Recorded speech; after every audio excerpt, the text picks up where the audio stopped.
Laptop murah tapi layar mewah, ini dia Asus VivoBook Pro 14 M3400 Ki.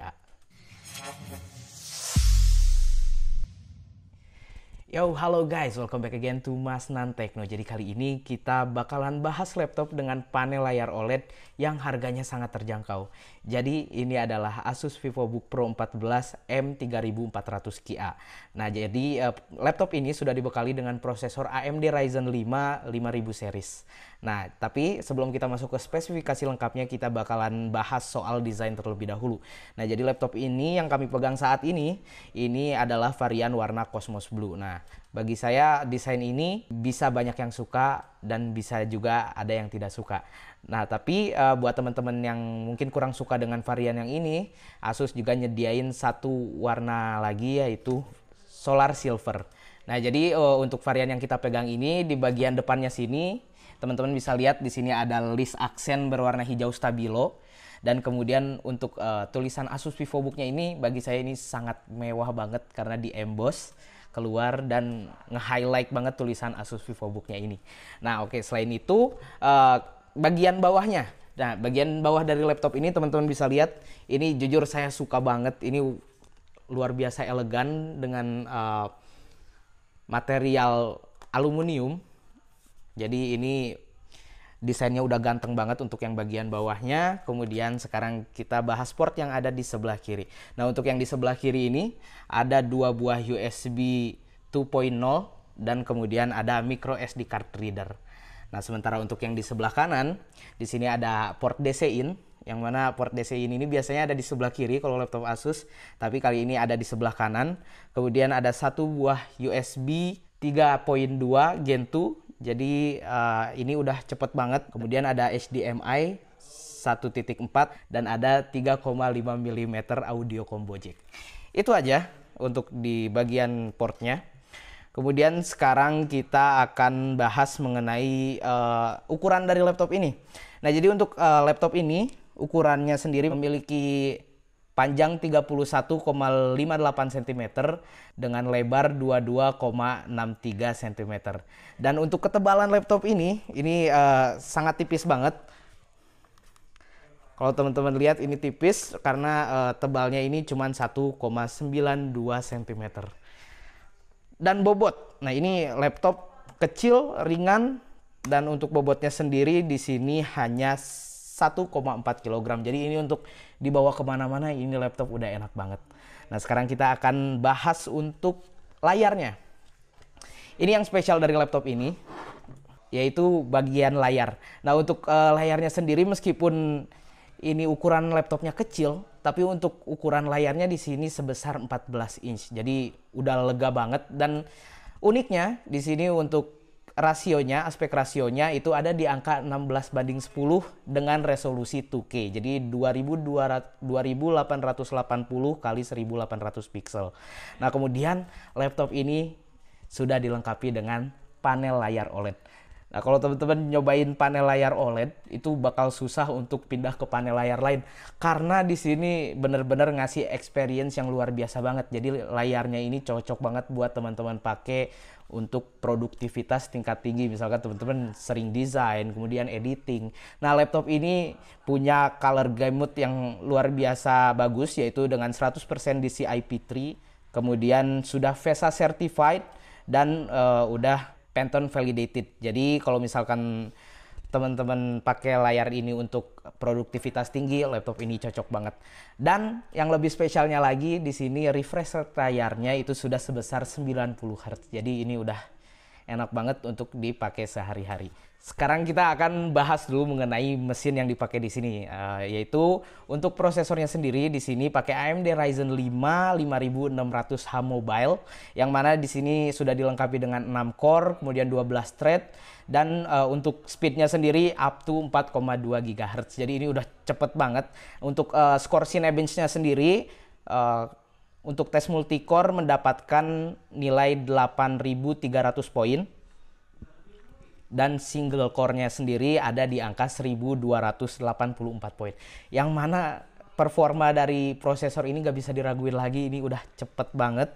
Dan selain itu sayangnya laptop ini tidak dilengkapi dengan GPU tambahan, tapi sudah dilengkapi dengan APU AMD Radeon Graphics. Jadi abis ini kita bakal tes untuk gamingnya.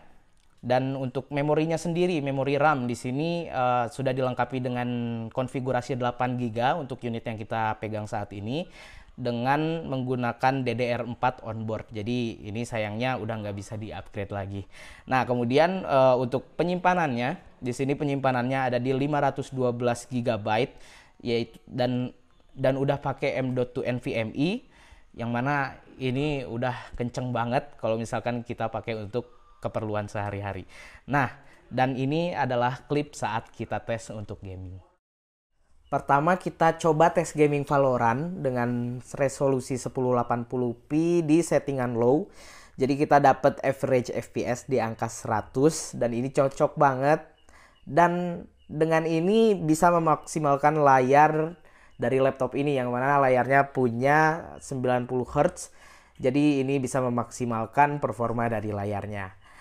Nah, kemudian kita juga tes Shadow of the Tomb Raider.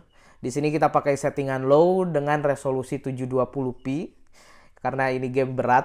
Tapi uniknya di sini kita dapat FPS di angka 30 sampai 50-an. Jadi ini udah cukup playable banget kalau misalkan teman-teman bisa main di 30 FPS. Ini udah oke banget. Oke, jadi itu dia untuk tes gaming. Sekarang kita bakalan bahas untuk keyboard. Nah, keyboardnya ini bagi saya ini enak banget, dilengkapi dengan backlight 3 level. Jadi teman-teman bisa atur sesuai kebutuhan teman-teman. Dan untuk di bagian enternya sendiri di sini ada highlight yang mana ini udah menjadi ciri khas dari Asus VivoBook. Dan ini waktu kita pakai untuk ngetik, ini keyboardnya enak banget dan tactile-nya itu sangat kerasa. Jadi ya ini oke banget kalau misalkan dipakai untuk ngetik. Dan uniknya di sini di tombol powernya ini dilengkapi dengan sensor fingerprint. Nah, jadi buat teman-teman yang mau tahu gimana cara ngaktifin fingerprintnya bisa klik info card yang ada di atas. Oke, selain itu kita bakalan bahas touchpadnya. Di sini touchpad juga menjadi highlight banget bagi saya karena di sini ukurannya sangat lebar dan ini sangat nyaman untuk dipakai, sangat licin dan sangat presisi. Jadi ini untuk touchpadnya saya no comment. Tapi saya harus ngebiasain pakai touchpad yang ukurannya besar karena kadang sering kepencet di bagian yang jarang saya pakai di laptop sebelumnya. Oke, sekarang kita akan bahas mengenai audio. Nah, ini audio menjadi salah satu yang saya suka juga. Jadi laptop ini punya display yang oke dan juga dilengkapi dengan audio yang oke. Kenapa oke? Karena di sini di-tuning langsung oleh Harman Kardon. Jadi ini untuk masalah audionya udah no comment, ini udah high class banget. Jadi recommended banget kalau misalkan teman-teman pakai ini buat editing video, layar oke dan untuk audionya juga udah luar biasa banget. Selain itu, untuk audionya sendiri di sini mikrofonnya dilengkapi dengan fitur AI noise cancellation. Jadi kalau misalkan teman-teman pakai buat kebutuhan meeting gitu, ini udah oke banget mic-nya, bisa ngereduksi suara noise yang ada di sekitar teman-teman. Jadi audionya bakal lebih fokus ke suara teman-teman waktu teman-teman lagi ngomong. Oke, selain itu untuk kamera. Nah, ini kameranya udah oke, bukan oke, tapi ya cukup lah, emang standar laptop segini, yaitu dengan 720 pixel. Dan di sini bagusnya ada privacy shutter. Jadi kalau misalkan teman-teman lihat di bagian sini, ini bisa di set privacy shutternya. Jadi bisa dibuka tutup webcamnya. Jadi udah aman banget. Nah, sekarang kita bakalan masuk ke network and connection-nya ini. Jadi untuk Wi-Fi-nya sendiri di sini sudah menggunakan Wi-Fi 6. Jadi ini Wi-Fi 6 ini bagi saya udah luar biasa banget. Jadi saya meskipun ada di lantai 2, pakai laptop ini sinyalnya masih bisa ketangkep baik gitu meskipun Wi-Fi-nya ada di lantai 1. Nah, kemudian untuk Bluetooth-nya di sini sudah dilengkapi dengan Bluetooth 5. Jadi ya udah oke lah.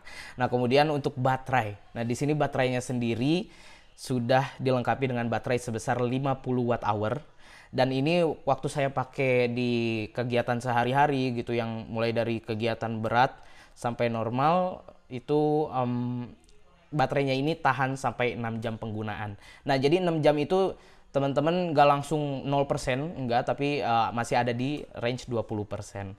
Nah, selain itu untuk charging time-nya di sini dari 20% ke 100% itu hanya membutuhkan waktu 1 jam aja. Nah, jadi laptop ini udah oke banget kalau teman-teman pakai buat outdoor. Jadi untuk daya tahan baterainya ini udah oke banget.